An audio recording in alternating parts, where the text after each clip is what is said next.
Reaksi Baim Wong dilaporkan Paula Verhoeven ke Komnas Perempuan, kuasa hukum Kua Fakta. Pihak Baim Wong buka suara mengenai laporan Paula Verhoeven ke Komnas Perempuan. Meski Baim Wong belum bicara di depan media, namun tanggapan sudah diwakili oleh kuasa hukumnya.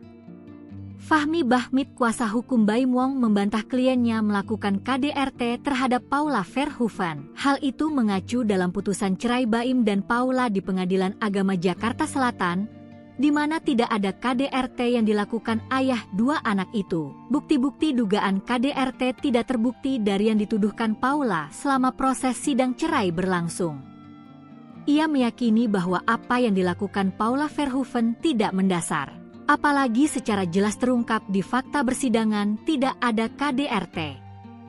Sebelumnya ada dua penyebab Baim Wong resmi dilaporkan mantan istrinya Paula Verhoeven ke Komnas Perempuan. Aduan pertama terkait dugaan kekerasan dalam rumah tangga yang dilakukan Baim kepada Paula. Kedua, terkait pengaduan pejabat publik dalam hal ini, Hakim Pengadilan Agama Jakarta Selatan yang hasil keputusannya dinilai diskriminatif.